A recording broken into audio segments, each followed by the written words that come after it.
Chittagong city কর্পোরেশনের mayor doctor Shahadat Hossain Chittagong বন্দর থেকে ১৯৮,২,২,৯৪,৬৫১ টাকা কর আদায় নিশ্চিত করে চসিকের ইতিহাসে এক অনন্য নজির স্থাপন করেছেন। দীর্ঘদিনের বকেয়া কর আদায়ে কার্যকর উদ্যোগ, ধারাবাহিক আলোচনা এবং প্রশাসনিক তৎপরতার মাধ্যমে এই বিপুল পরিমাণ রাজস্ব আদায় সম্ভব হয়েছে। এর ফলে চসিকের আর্থিক সক্ষমতা আরও সুদৃঢ় হবে এবং নগরীর অবকাঠামো উন্নয়ন, নাগরিক সেবা সম্প্রসারণ, পরিচ্ছন্নতা, সড়ক উন্নয়ন, জলাবদ্ধতা নিরসন সহ বিভিন্ন উন্নয়নমূলক কর্মকাণ্ডে ইতিবাচক প্রভাব পড়বে। চসিকের ইতিহাসে এটিকে অন্যতম বৃহৎ কর আদায়ের ঘটনা হিসেবে বিবেচনা করা হচ্ছে। মেয়র ডাক্তার শাহাদাত হোসেন দায়িত্ব গ্রহণের পর রাজস্ব বৃদ্ধি, আর্থিক শৃঙ্খলা প্রতিষ্ঠা এবং নগর উন্নয়নে যে উদ্যোগ গ্রহণ করেছেন, এই কর আদায় তারই একটি উল্লেখযোগ্য সাফল্য হিসেবে দেখা হচ্ছে। এ সময় উপস্থিত ছিলেন চসিকের সচিব আশরাফুল আমিন, প্রধান রাজস্ব কর্মকর্তা সরওয়ার আলম, প্রধান পরিচ্ছন্ন কর্মকর্তা ক্যাপ্টেন ইখতিয়ার উদ্দিন চৌধুরী, প্রধান প্রকৌশলী আনিসুর রহমান, প্রধান হিসাব রক্ষণ কর্মকর্তা হুমায়ুন কবির সহ চসিকের কর্মকর্তারা। বন্দর থেকে আমরা সবসময় একটা ভালো রাজস্ব আমরা পাই।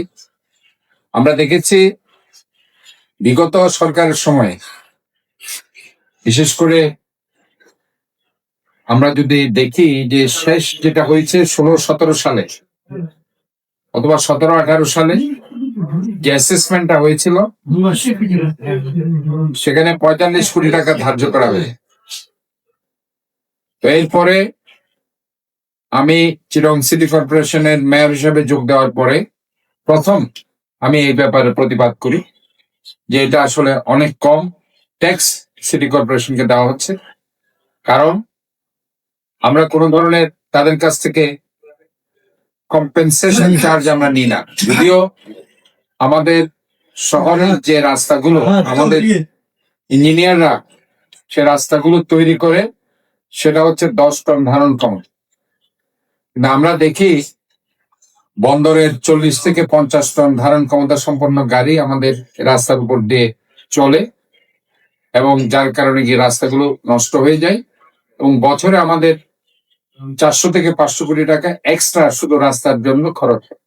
কিন্তু আমরা তাদেরকে বলেছি যে আমরা কোনো কম্পেনসেশন তাদের কাছ থেকে চাই না, আমরা আমাদের যে ন্যায্য হোল্ডিং ট্যাক্স সেটা আমাদেরকে দিতে হবে। সেই প্রেক্ষিতে আপনারা জানেন 25 সালের দিকে আমরা যখন ওইটা নিয়ে তাদেরকে রিকোয়েস্ট করেছি, তারা সেখানে 100 কোটি টাকা আমাদেরকে দিয়েছিল এবং এর মধ্যে আর আমার বন্দরে যাওয়া হয়নি। আমি তো বারবার বলেছি বন্দরে ব্যবসায়ীরা ব্যবসা করবে, আমি তো ব্যবসায়ী না, আমি হচ্ছে ডাক্তার মানুষ। আমি আজকে মেয়র না হলে কালকে গিয়ে আবার ডাক্তারি করবো, কারণ এটাই আমার প্রফেশন। আমি এটাকে মনে করি এটা আমার একটা গৌরবের একটা জায়গা যে আমি মানুষকে সেবা করতে পারছি এবং এটাতে আমার স্যাটিসফ্যাকশন। আমি মনে করি যে বন্দরকে আমি বারবার বলেছি, ভাই আমি তোমার এখান থেকে কোনো লাইসেন্স চাচ্ছি না, আমি কোনো ধরনের কোনো সুবিধা চাচ্ছি না আমার ব্যক্তিগত।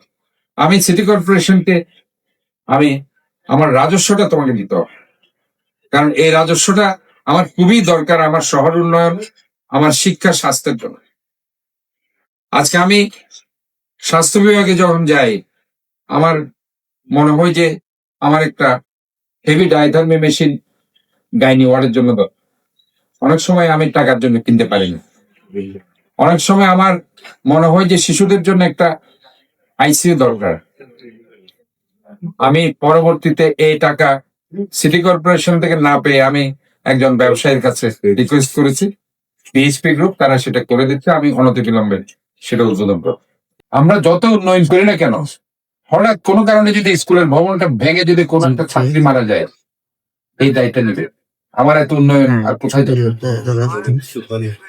আজকে বর্জ্য ব্যবস্থাপনা আর আমাদের ইকুইপমেন্টস এর অভাব। আমরা এই ইউনুস সাহেবের আমল থেকে আমি 300 কোটি টাকার ইকুইপমেন্টস এর কথা বলেছি, কিন্তু এখনো পর্যন্ত ওটা পাইনি। তো যাই হোক, আমাদের এই যে ইকুইপমেন্টস কেনা, তারপর আপনার সড়ক বাতি, এরপরে মশার যে ওষুধ আপনি দেখেছেন, আমরা একটা ইম্পোর্টেড ওষুধ আমরা কিনছি, যেটা ইতিমধ্যেই ভালো রেজাল্ট দিচ্ছে, যেটা WHO রিকগনাইজ করে। কাজে আমরা চাই যে কোয়ালিটেটিভ কিছু সেবা জনগণকে দিতে। HM Expert B500 CWR স্বাধীনতার সুবর্ণ জয়ন্তীতে নতুন বাংলাদেশ গড়ার প্রত্যয় HM Steel